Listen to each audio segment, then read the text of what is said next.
Assalamualaikum warahmatullahi wabarakatuh. Kali ini penulis ingin bahas soal perilaku orang ya. Jadi 2 hari ini jenuh orang yang ternyata orang bengkel ya. Jadi ada 2 orang komentar, yang satu di channelnya sendiri, yang satu di bahasan soal Sibun. Nah, ada kesamaan ya dari 2 orang yang belakangan penulis ketahui sebagai orang bengkel ya. Dia ngomong sendiri sebagai orang bengkel. Dua-duanya punya karakter yang sama ya. Mereka berdua mengklaim kalau kasih informasi ke konsumen pasti sesuai fakta. Nah, ini bagi penulis masalah karena apa yang ia anggap sebagai fakta itu sebenarnya asumsi. Sekalipun ada salah satu faktor ya, salah satu penyusun. Jadi kalau orang mau menyebutkan suatu statement kan berdasarkan pada informasi-informasi lain ya. Nah, walau beberapa informasi itu benar sesuai fakta, tapi beberapa dasar informasi yang ia pakai itu sebenarnya asumsi. Apalagi kalau berkaitan dengan oli, apalagi kalau berkaitan dengan kualitas produk. Di mindset orang bengkel, mekanik, pemilik bengkel, itu nggak ada yang namanya pabrikan salah desain. Yang ada itu salah produksi. Ada cacat produk tapi dianggap mustahil cacat desain. Memang ada pengecualian, tapi selama ini ya orang-orang bengkel yang komentar di penulis atau yang penulis komentari seperti itu pasti. Kebanyakan itu nganggap pabrikan itu maha sempurna, maha hebat. Nggak mungkin salah desain. Yang mungkin itu salah produksi, material kurang baik, apa maneh, quality control kurang baik. Tapi itu mereka nggak akan mengakui bahwa pabrikan itu melakukan kesalahan desain. Parahnya, hal itu dianggap sebagai fakta. Dia nggak sadar bahwa itu sudah merupakan asumsi.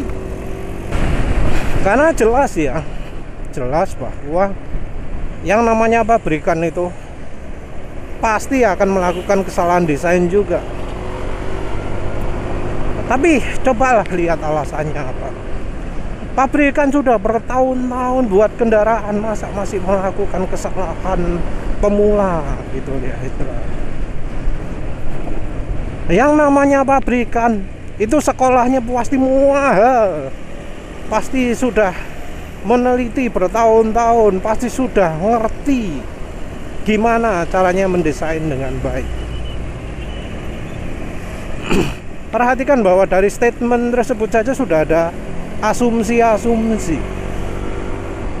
Contoh asumsi bahwa sekolah mahal. Padahal yang mahalnya bukan karena pendidikannya tinggi ya, tapi karena mereka sekolahnya emang di negara maju yang biaya pendidikan secara keseluruhan mahal. Ada yang pendidikannya lebih mahal, jauh lebih mahal dari Indonesia, tapi di sana jadi pengangguran, ada. Dan rasanya ya mereka itu kok nggak ada tradisi sekolah lagi. Kalau sudah sudah masuk bidang industri, sudah kerja di industri, rasanya kok nggak ada ya apa pendidikan ulang gitu. Soalnya gelar-gelar di apa jenenge para desainer otomotif kok ya maksimum insinyur ya, master ya. Penulis nggak pernah lihat profesor ya kayaknya ya. Jadi asumsi sekolah mahal itu ya sekali lagi asumsi, bukan atau belum tentu merupakan fakta. Dan dari yang penulis ketahui, lihat-lihat desainer motor, rasanya ya orang biasa-biasa saja, lulusan S1 sama kayak kebanyakan orang sekarang, S1 semua. Walau mungkin bidangnya relevan lah, bidang permesinan, desainer, dan seterusnya. Jadi misalnya lulusan arsitek terus jadi desainer motor kan bisa toh, atau desainer produk. Nggak ngerti mesin tapi ngerti desain, kan bisa aja seperti itu. Kesannya kok seakan-akan oh ini negaranya motor, negaranya mobil, maka yang kerja di di bagian otomotif pasti orang yang pendidikannya lebih tinggi daripada yang di Indonesia.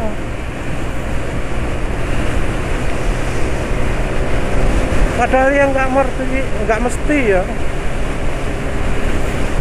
Rasanya ya masih mungkin aja mekanik, pemilik bengkel itu lulusan perikanan,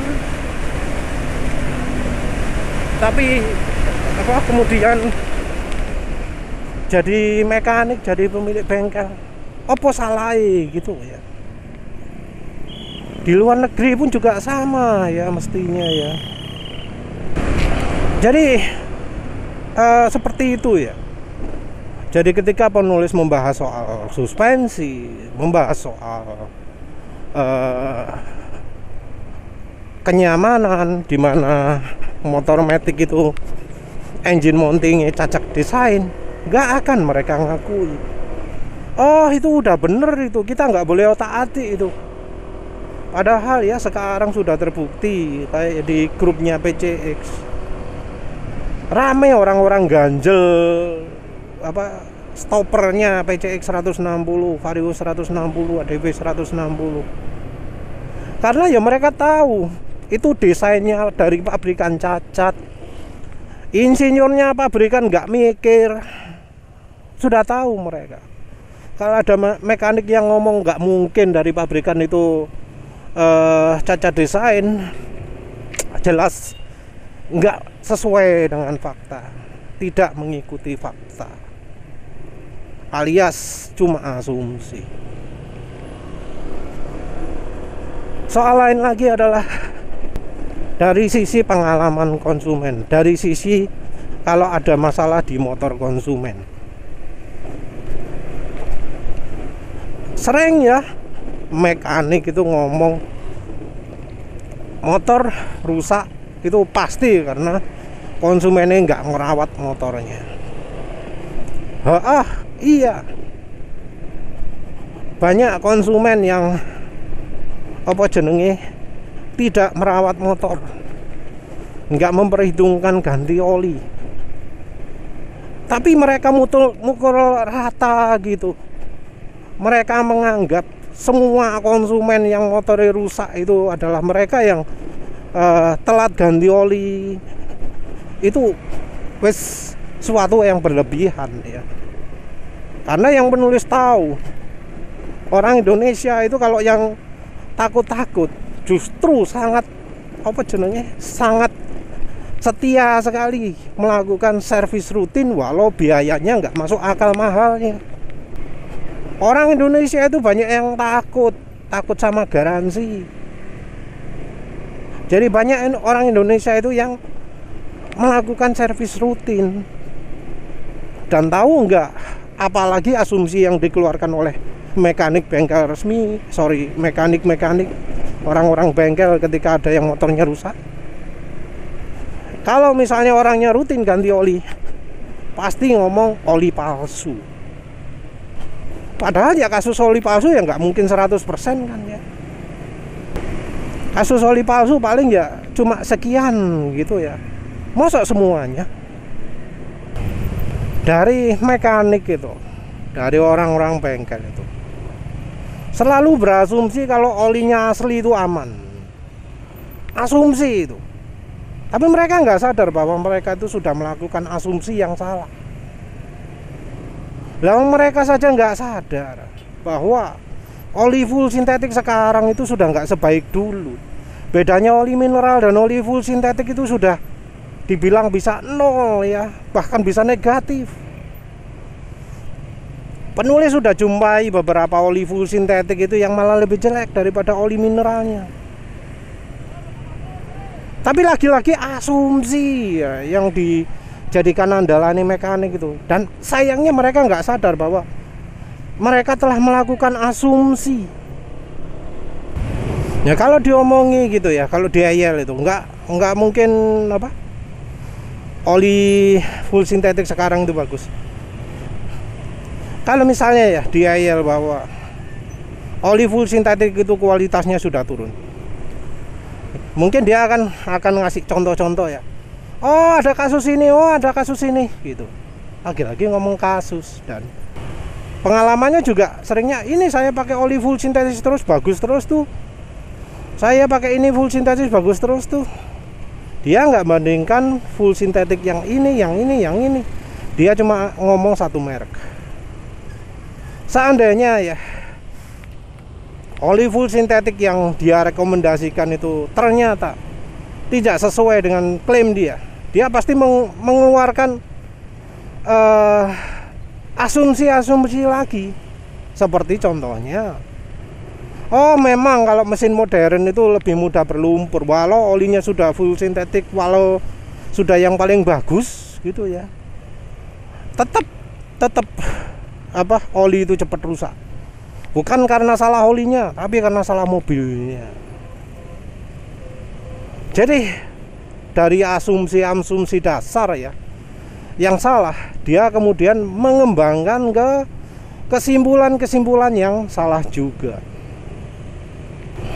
Jadi mekanik orang-orang bengkel itu sampai sekarang masih ngeyel ya, masih ngotot ya, oli full sintetik itu bisa sekian ribu kilometer, oli mineral itu cuma sekian ribu kilometer. Walau ada juga yang ngomong mobil sekarang itu nggak begitu bagus. Karena mobil sekarang nggak begitu bagus, nggak bisa 10.000, lebih aman 5.000. Atau kalau yang sebelumnya sudah tahu sendiri 5.000 itu nggak aman, ngomong 2.500 atau 2.000. Itu mobil ganti oli tiap 2.000 km.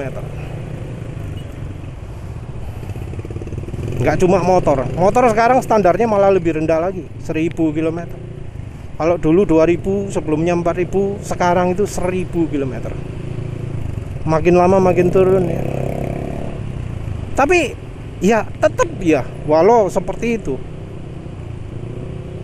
jarang sekali ada mekanik yang ngomong oli dari pabrikan itu jelek. Nah karena orang bengkel itu kebanyakan sumber informasinya adalah asumsi.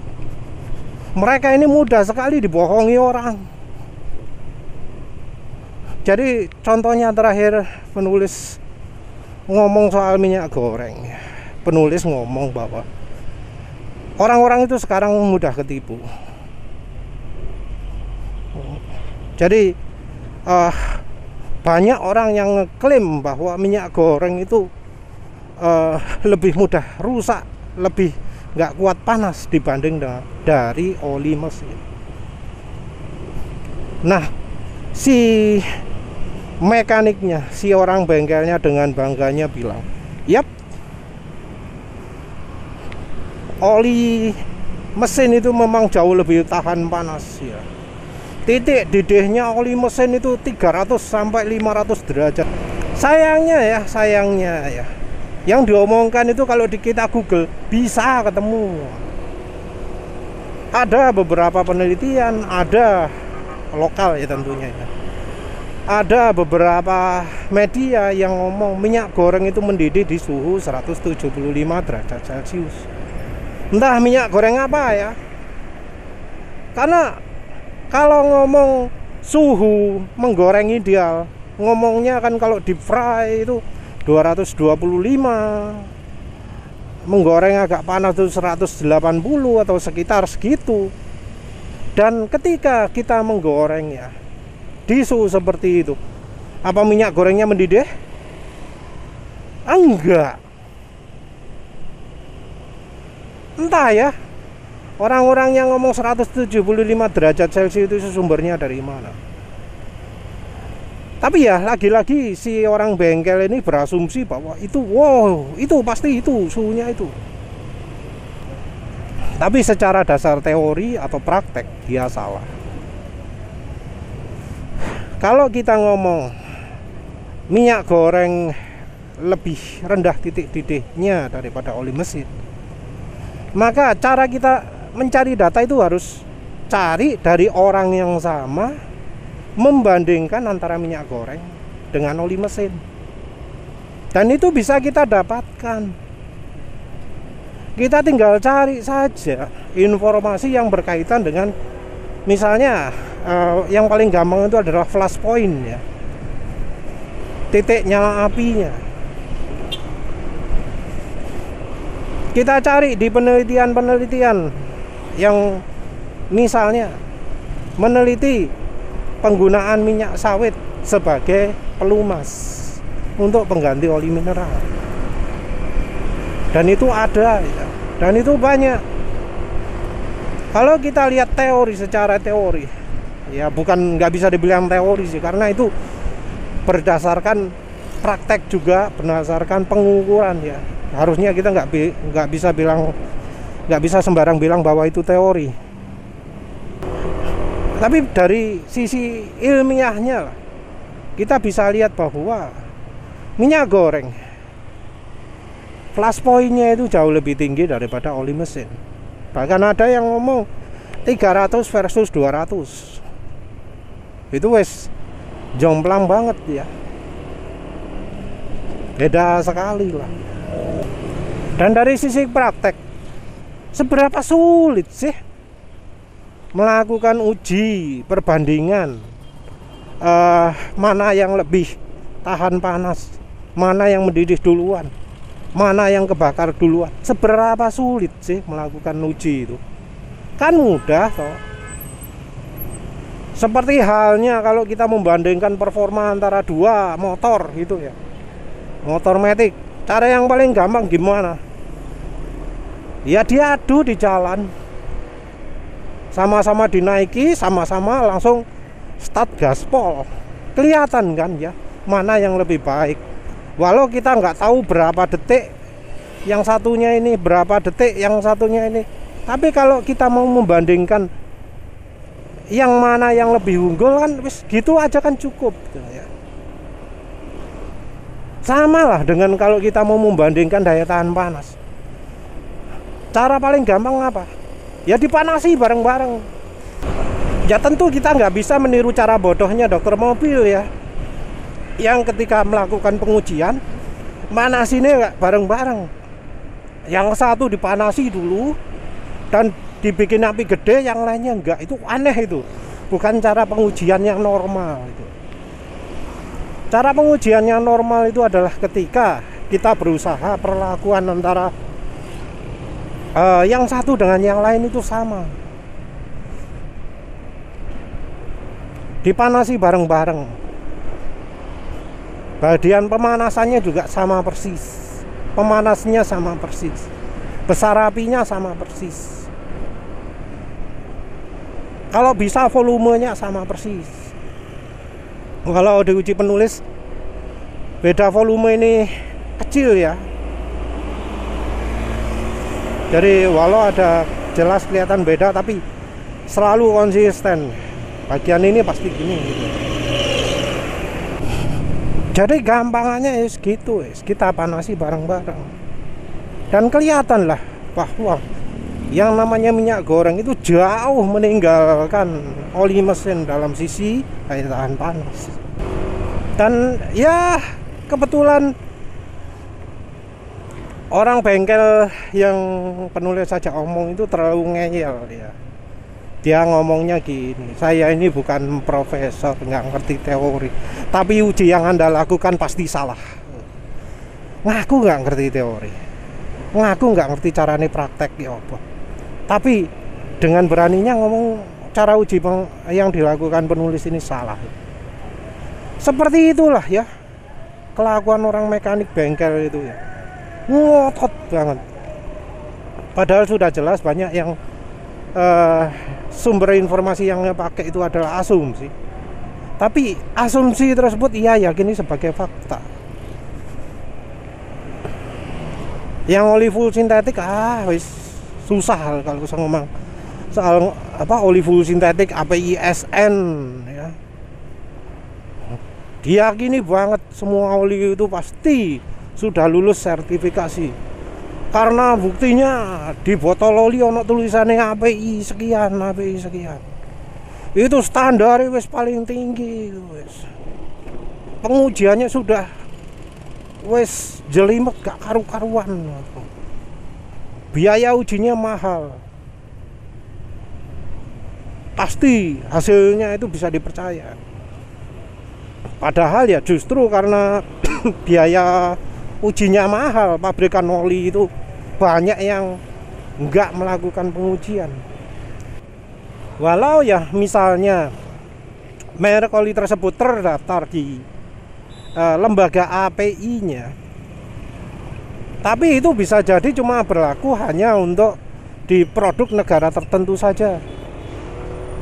Misal cuma produk di Eropa, cuma produk di Amerika, bisa saja seperti itu. Sementara yang produk Singapura, produk Vietnam, apalagi produk Indonesia nggak tersertifikasi. Jadi ya apa ya, orang itu selalu ngeyel ya. Kalau oli full sintetik itu pasti dijamin baik, gak karu-karuan ya. Sudah tersertifikasi, teruji. Padahal untuk bisa diakui beneran tersertifikasi, kita harus perhatikan ada atau tidak logo API di botolnya. Dan penulis sendiri ya merasakan bahwa oli yang ada logo API-nya itu beda. Logo API itu mencerminkan syarat minimal ya. Jadi oli yang ada logo API-nya selama ini, walau mungkin penulis nggak rekomendasikan, dari sisi kemampuan nggak mungkin kurang dari rata-rata. Nggak mungkin jelek banget sampai dibilang dilarang gitu ya. Oli yang sudah ada logo API-nya pasti punya ya kemampuan minimal lah ya. Nggak akan jeleknya itu jelek-jelek banget. Aditifnya mesti mencukupi. Bahan oli juga tidak terlalu buruk, karena bahan olinya sendiri diwajibkan untuk bisa memenuhi ketentuan ini seperti itu. Dan itu orang bengkel tetap nggak percaya, dianggap remeh logo API tersebut. Ya kayak contohnya lah hari ini penulis posting video uji panggang oli, penulis posting video oli full sintetiknya Repsol lawan oli ya yang jelas bukan sintetik dari Repsol juga, sama-sama Jaso MA2 kalau nggak salah.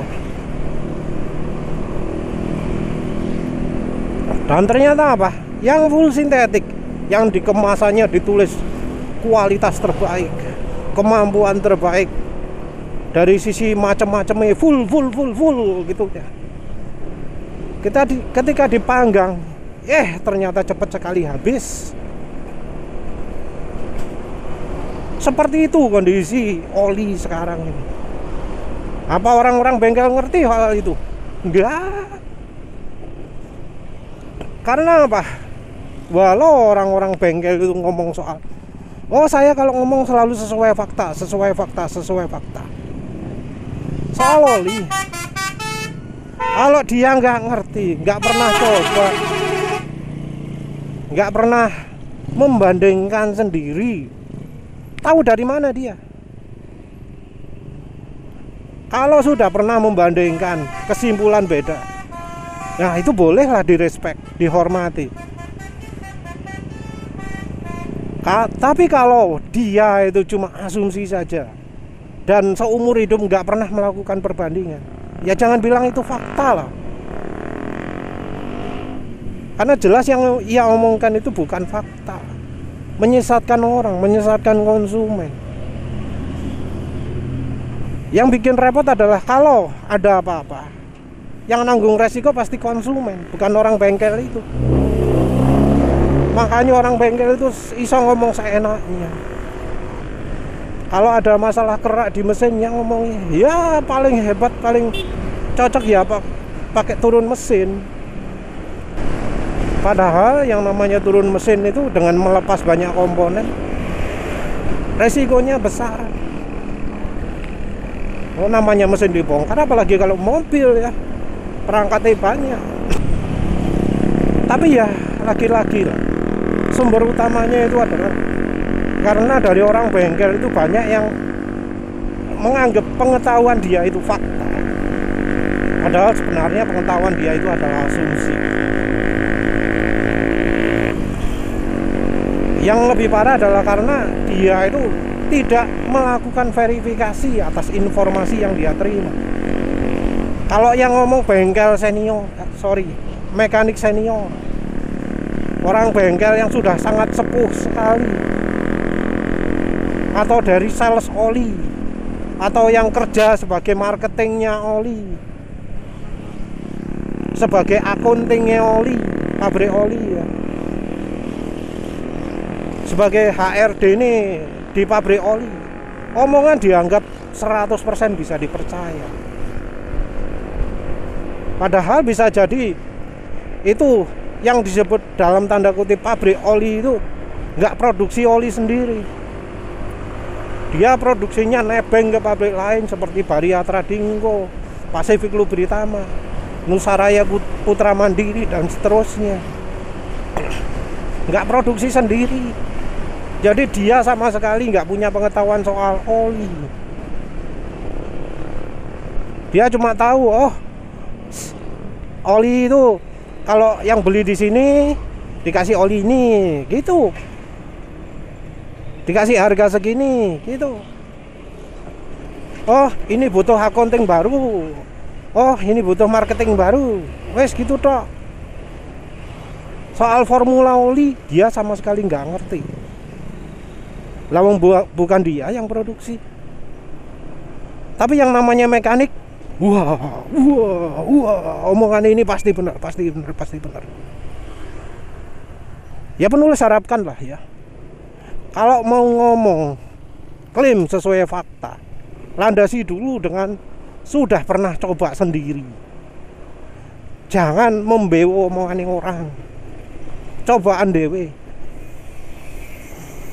Kalau pakai asumsi, ya pastikan asumsi itu berdasarkan fakta-fakta juga.